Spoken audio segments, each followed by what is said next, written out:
Hello and welcome to the third Q&A video for the Healthy Human Project. We have quite a list of questions today.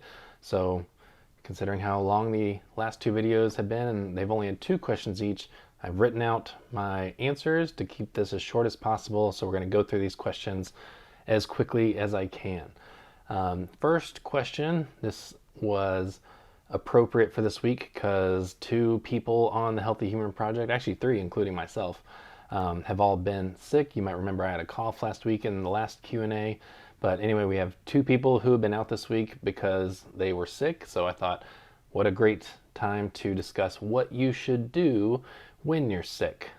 First thing, and this really is with life or with exercise, decrease the intensity of all of your activity.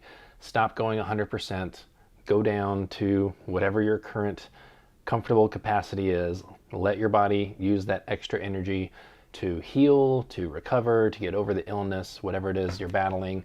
But definitely step one is take it down a notch. If you do want to go to the gym, you feel like you're good enough to get some exercise and you feel like you're not contagious, the rule of thumb with exercise is if the symptoms are above your neck, you're good to exercise. But keep in mind, especially during these pandemic times, don't get anyone else sick. Don't go somewhere where you're likely going to spread whatever it is you have. Now, I have had a cough, a lingering cough, for almost a month now. And I literally went to the doctor this week because my son has the exact same cough. He's the one that gave it to me. And we were told, your cough is not contagious. It's just a post-cold cough, and it can literally take 2 to 3 months to go away. So you might feel sick, you might have some symptoms, but you might also not be contagious, and therefore it's safe to go and do exercise, even though, like myself, I would call myself sick at the moment because I have a cough, even though I'm not contagious. So don't get anyone else sick, but if your symptoms are above the neck, you're good to exercise. Now, a cough, a sore throat's one thing, a cough is another thing. My cough is far enough along where the discomfort is kind of right here in the middle of the neck, near the top of the neck. So the reason people say above the neck is basically if something is in your lungs or you have a cough really deep down, you're getting a lot of mucus and stuff out of your lungs, that's when it's a sign that you do not need any stress on your cardiorespiratory, cardiovascular system. Your body needs to rest, it needs to recover, because the last thing you want to do is challenge your lungs when they're already challenged just at rest, if that makes sense. What can you do to maximize your healing time? That's question number 2. This is going to depend on the sickness, but then this is obviously in regards to, in addition to resting is obvious, but you can do things like, of course, take medicines, but actually even like a sore throat, taking a non-steroidal anti-inflammatory, an NSAID like ibuprofen, acetaminophen, naproxen sodium, any of those can actually really help reduce a lot of the inflammation that is going to occur when you're sick. So even though that's not common, a lot of cold medicines will have acetaminophen, but they won't have both acetaminophen and ibuprofen. So what you can actually do is cycle those two things. So usually it's every 4 hours you can take a dose of acetaminophen, which is Tylenol, a dose of ibuprofen, which is usually Advil. But you can actually cycle those to where 2 hours after you took Tylenol, you can take an Advil, and then 2 hours after that, take another Tylenol. So instead of only taking one NSAID every 4 hours, you can actually take two and cycle them to where every 2 hours you're taking another one. That'll help get more of that inflammation out faster. Drink a lot of water. That's definitely a big one. Resting is another big one, getting plenty of sleep. So being a father of 2 small children, that's one that I just can't really count on nowadays. But drinking a lot of water, eating well, soups is going to be really good. Soups actually help keep a lot of the nutrients that you might have lost if you ate the food in a different form. They help your body absorb more of it because those nutrients might seep out of the food into the broth. And so when you're drinking the broth, you might be getting a little extra phytonutrients and other things that will help your body recover. So even though really the message should just be to eat plenty and rest plenty, it does make a difference when you're eating healthier foods, and even above that, in the form of soup, something that's warm, something where no nutrients are going to be lost cooking on the grill or cooking in a pan. When everything is in that broth and you can get absolutely everything into your body, you're probably going to have not necessarily a significant, but a improved healing process, I would say, over something else. When is it safe to start working out again? Again, not being contagious would be a big one, but as soon as your symptoms are out of your lungs, out of kind of the base of the neck, and they have moved back north to where you maybe just have some nasal congestion, or hopefully you're healed completely, you might still be a little fatigued for a few days, maybe even a week or so. Again, decrease the intensity until you feel normal, but as soon as you feel like you're on the mend, fun fact, you're actually the most contagious with a common cold before you have symptoms. The moment you start having symptoms, you actually get less and less contagious each day because your body's battling the virus, getting rid of some of it. So with each passing day after symptoms have started, you're less and less contagious. So once you're not contagious, once your symptoms are out of your chest, it is safe to start going back at the appropriate intensity. So don't go hard until you feel fully recovered, and you will feel fully recovered when you are. But it is safe to start going again once you're past the worst of the symptoms. You're not contagious, and that's going to be subjective in some sense. You might want to confirm with your doctor on that one. But in general, after the symptoms have started here, maybe migrated down to the lungs, and then have moved back up, or at least are, like me, just have a lingering cough, there's a good chance you're not contagious anymore. Usually after a week, but it can be up to 3 weeks, you could still be contagious, you shouldn't be contagious anymore after a week. Depending on the illness and the virus you got, it can be up to 3 weeks, but once you aren't contagious, again, talk to your doctor about when that might be. It is safe to go back, but go back at the appropriate intensity. Now, let me get a sip of water. I was asked, what constitutes proper recovery? Is it just 7 to 8 hours of sleep? And this is, I think, in reference to how do I recover between workouts? Do I just sleep a lot? Is that all I need to do? No. It is important to space your workouts out, but I've written them in a way that you can get all 5 workouts in, and the muscle group that was stressed in one workout should get plenty of rest before it gets stressed again.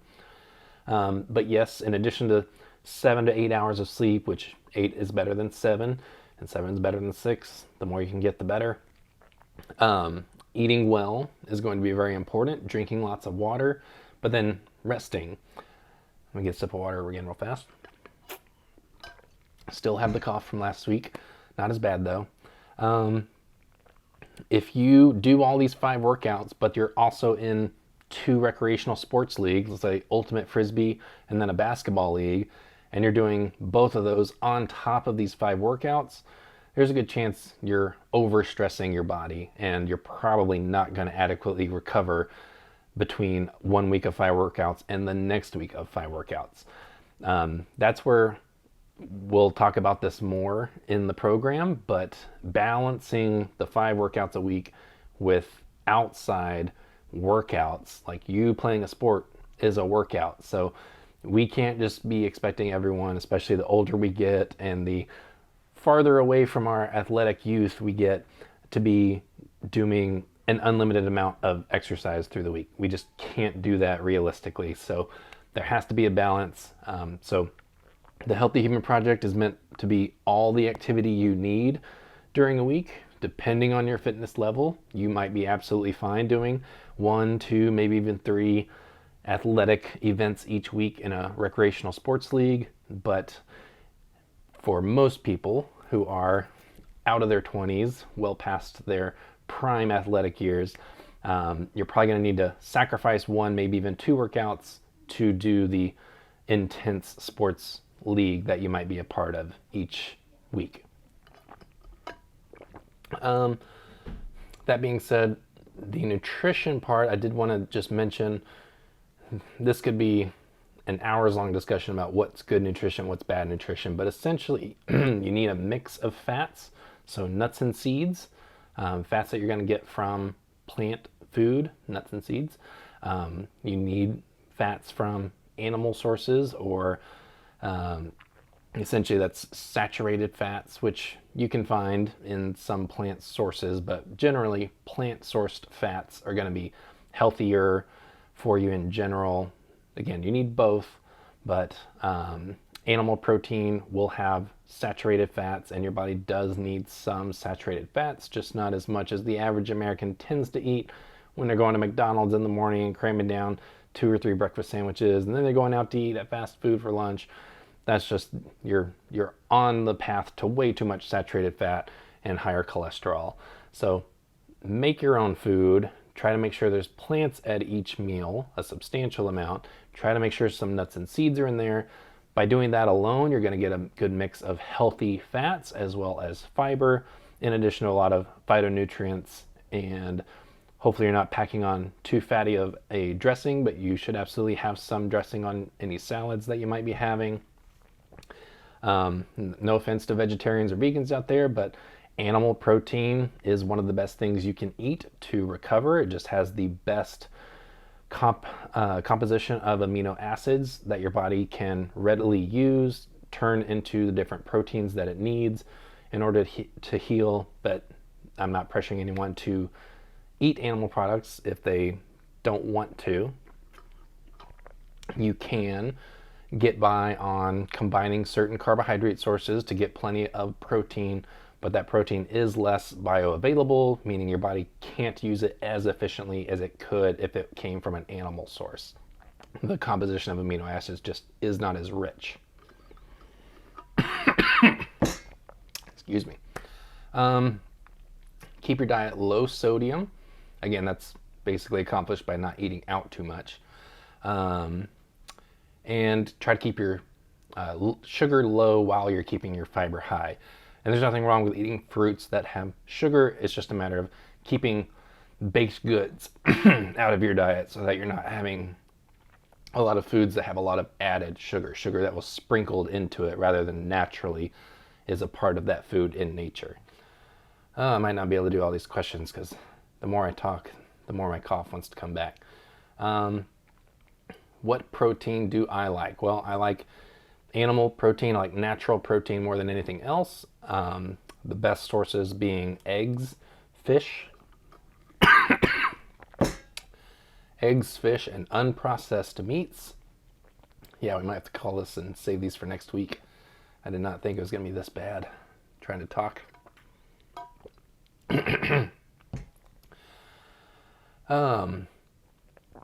But if you do want a protein supplement, I can tell you that Bowmar Nutrition, BOWMAR, makes the best protein powder I've ever had. And I haven't taken a protein powder in years, but if that's up your alley, if it helps you curb some cravings that might have otherwise sent you to a drive-through window, and you want to instead cut some calories out, cut out some of those unhealthy fats and high sodium meals that you might be getting through those drive-through windows, taking a protein supplement is very good in that case.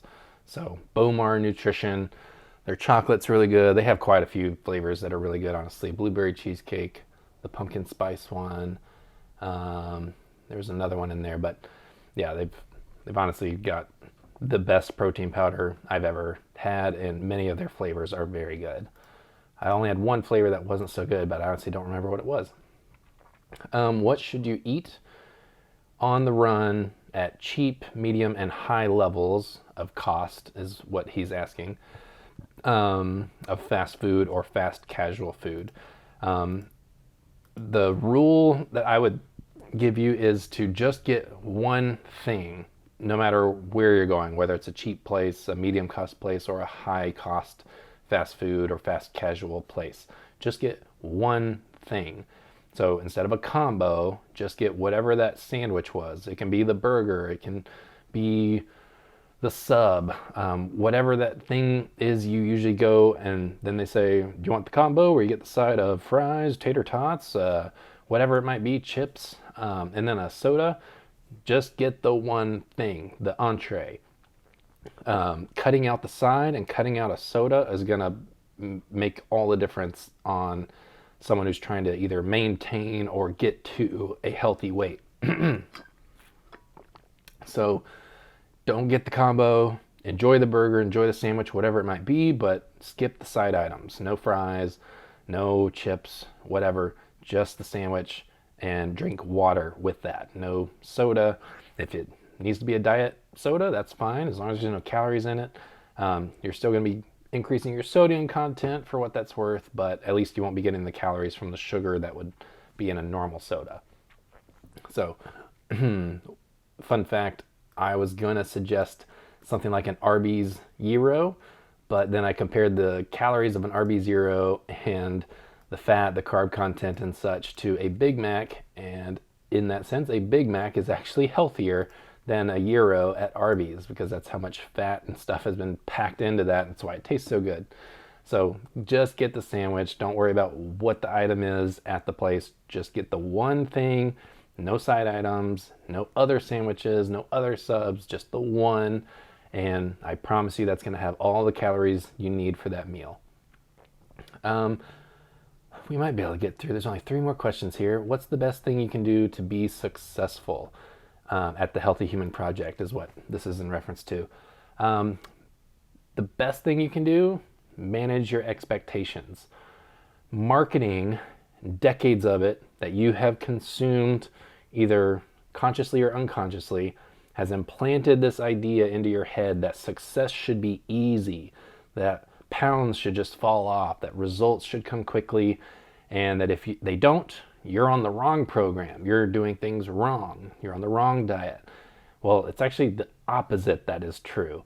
If you're seeing fast results, you're on a downhill slide, headed for the edge of a cliff, and climbing back to where you started is going to be even harder than it was the first time.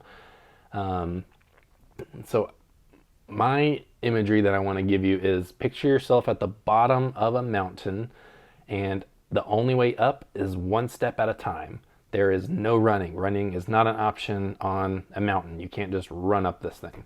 If you do, you're going to slip, fall, and go right back downhill. And again, it'll be harder because you'll be injured the second time that you try to go up. Each workout is one step on that journey up the mountain. Each good night of sleep is one step up that mountain. That's forward progress. Each, let's see, I have it, it's all written down, I should have spaced it out a little better. Each proper meal is one step forward and up the mountain. And in contrast, each skipped workout where you're like, I'm not feeling it, I'm just gonna rest, chill, whatever, and not do it today. Each one of those, if it's not a step backwards, it's at least a missed step. You're stalling your progress. Each splurge meal, and it's totally okay to eat, again, I just said it a minute ago, it's okay to have a burger. It's a different thing when you go and you have like 3 beers, half of a huge pizza, and some cheese curds or tater tots, whatever with that. Like, we all know that's not a part of anyone's nutritious meal. So again, if not a step backwards, it's at least a missed step forward. So you're delaying your success, if not inhibiting it. Each bad night of sleep, again, parents, I feel you. It is what it is. But each one of those things, each misstep is, if not a step backwards, it's at least a delay in your progress. And the hike up that mountain is miles long. It's many steps, and it's a journey. It's accomplished one step at a time, and nothing feels better than being at the top of that mountain. And when you've conquered one mountain, you're ready for another, and the next one's going to be even bigger, and the feeling of success at the top is even better. So one step at a time, one mountain at a time. And that's what cycles are all about in the Healthy Human Project. Each one is basically a mountain. What's the worst thing you can do for your success? I would basically just say the contrast of what I just mentioned, that would be the best thing. It's to expect too much of yourself and you end up quitting. So start where you know you can succeed. Like if you're not sure you can get 5 workouts in a week, start where you think you can. I think I can get 3. I think I can get 1. Wherever it is you know you can succeed at the beginning, start there.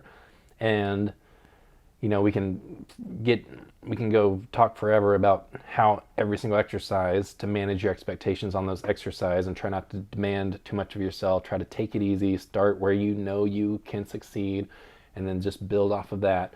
But once you've got a month, maybe 2 months under your belt of getting 1 a week, 1 workout every single week without missing any, then push yourself to try it for 2 weeks. And don't worry if you fail 1 week. Failure is part of any successful venture. I don't care what it is in life. Like, you will not succeed at anything without failing first.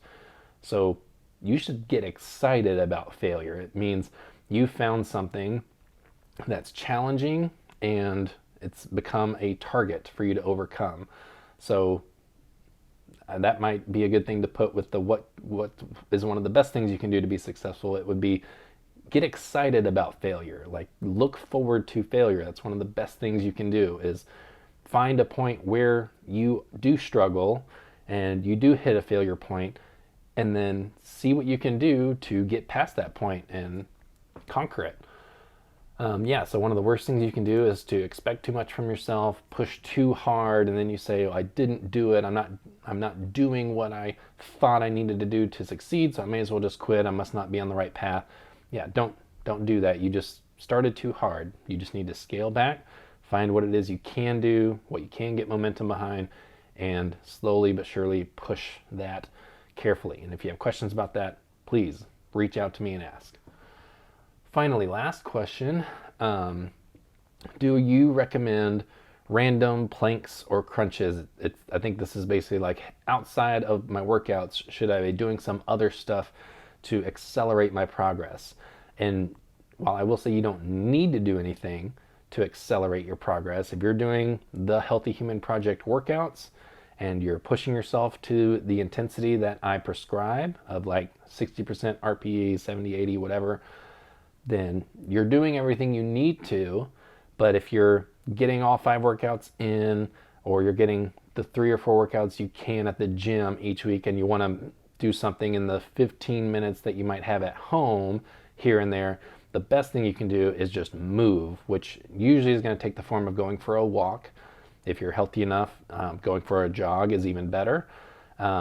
Joining some kind of league where you're playing sports, you're moving, you're active, you're breathing harder and harder. Quick fun fact, when you're burning fat, for those of you that are trying to lose weight or just maintain the weight you have and whatever, the byproducts of fat metabolism are actually exhaled. So the more you are breathing out, the more likely you are to be burning fat and getting some fat that you might not want off of your body. This question comes from someone who I know is working towards weight loss, so that's why I know the frame of reference this question comes in from.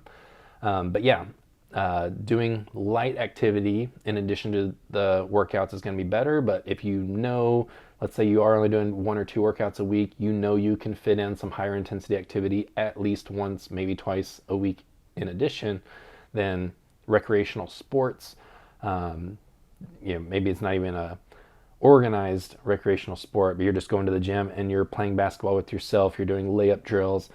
Speaking of myself here, because I'm trying to get back into being able to play basketball athletically, and I literally just go by myself and I practice drills where I'm doing layups, I'm running basket to basket to kind of get my conditioning up, practice dribbling, and practice doing just different types of shots, and all of that requires a lot of agility, a lot of plyometric movements, definitely a lot of conditioning. So that's just one of many, an endless amount of examples that I could give you on things that you can do outside of the workout that would help further along your progress. So yeah, don't hesitate to be more active. Just in case someone's thinking that doing more planks and crunches is going to do anything extra for your abs. That's definitely not the case. Planks and crunches are going to help you get abs. The thing that's going to help you get abs or get a flatter stomach is to burn more fat, get the fat off of the stomach. And again, huffing and puffing, doing movements that are going to make you breathe hard is going to help you burn more fat and exhale the byproducts of that fat that was burned. Hey, I did it. Sorry for the coughing, but I did make it all the way through, and I can't tell exactly how much time. Oh, it's been 25 minutes. This is the longest Q&A, but I answered a lot more questions, so I think I did better per minute answering questions than I had the last two. If you made it all the way to the end, give yourself a high five in the comments below this video, because I applaud you for watching this whole thing. Hopefully you got some value out of this. If you did, leave a like, leave me a comment if you have questions that you want me to answer next week. Thanks again for joining. Sorry for the coughing. Hopefully there will not be any next week. And actually next weekend is Christmas, so Merry Christmas to all of you. And if I don't see you before the new year, Happy New Year as well.